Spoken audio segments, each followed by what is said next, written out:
We have my company, and I have been working on mostly affordable housing with the city of New York, and for a long time, and we've done a lot of mixed income, mixed use jobs.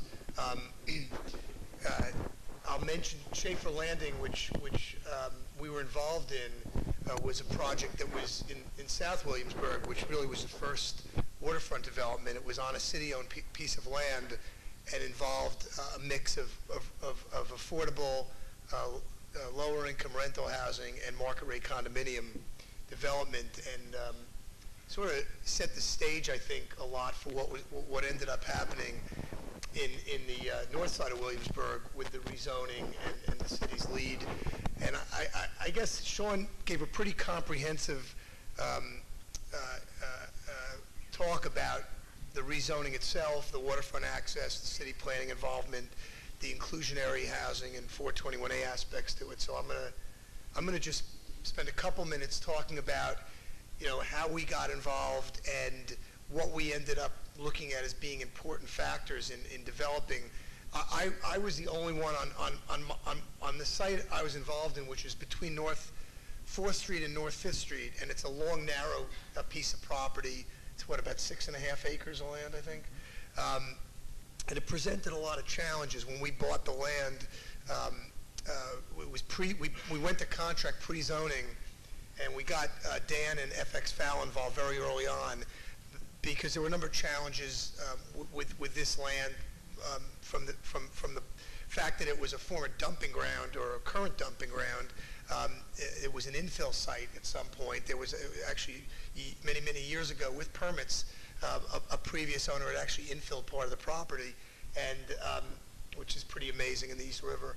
And it also was a site that, so there were some environmental concerns, but it was also a site that had a lot of challenges with respect to the current zoning, which was fairly well in place by the time I went to contract. It was about 8 or 9 months prior to the rezoning actually taking place, but about a year or two into the rezoning process. But there were a number of changes during that time that made the site even more challenging. I'll let Dan get into those challenges. We felt the value added that we could bring to the table was one in the affordable housing, which was in, I think the fact that Jeff and I both had done a lot of affordable housing enabled us to get started on our sites a lot quicker than the other waterfront developments, which were large developments as well. But sort of figuring out your way around the city process and understanding the programs and working with community and government officials and local politicians is important. And we were able to start working on this prior to the rezoning actually occurring. And we actually got a shovel in the ground 9 months after the rezoning occurred, which is almost miraculous if you think about it, because the process usually takes that long from the time you know what you have to do. So we got a head start, and we did so with a lot of the support of both the city and HPD, and also there was some state involvement in our project as well. So that was one value-added aspect, and I actually brought another partner into the affordable part of my project, Dunn Development, and we developed Palmer's Dock. Northside Piers, I have two other partners, RD Management and Toll Brothers, and Toll Brothers came in late in the game, and it was an example where we worked at a lot of the, not only the affordable housing issues, but issues related to waterfront access. We rebuilt the pier. We did an esplanade design, an upland connection. One of those red lines in there was the walkway that we had to design because the site was so narrow. We actually are working with our neighbor,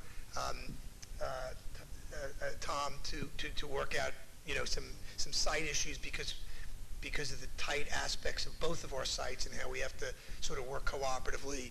We've had numerous conversations with our neighbor to the north, The Edge, and Jeff Levine and his crew. So it's been a fairly cooperative effort, and I think it's an important fact of developing in New York City in general, but in particular on sites that are as difficult as these. And I want to, one last word, just Sean did he's so smooth when he talks about the whole process. It sounds easy.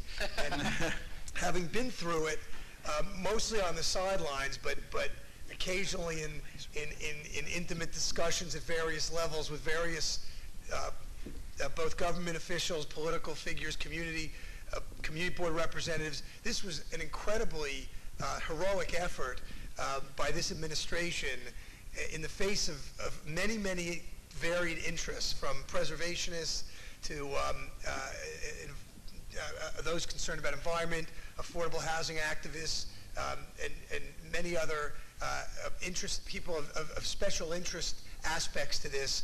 And to be able to do a rezoning of this scale with the diversity involved and the benefits to the city that came out of this, and I think will continue to come out of this over the long haul, because I think, just from as an outsider looking in as well as an insider, I think it's going to be a tremendous boon to activate this Williamsburg Greenpoint waterfront, and at some point the whole Queens Brooklyn waterfront. It really was an unbelievable effort that is bearing fruit very, very quickly, which is also rare in these kind of situations. So I'm going to leave it to Dan to describe our actual development, and if you're driving down the FDR or you're driving up the BQE, our building is up. It's 29 stories, I believe, the first building. The affordable building is virtually done. We had a lottery. We had, I think, 15,000 applications for 113 units. We're almost done going through the lottery. We have a number of potential tenants picked out.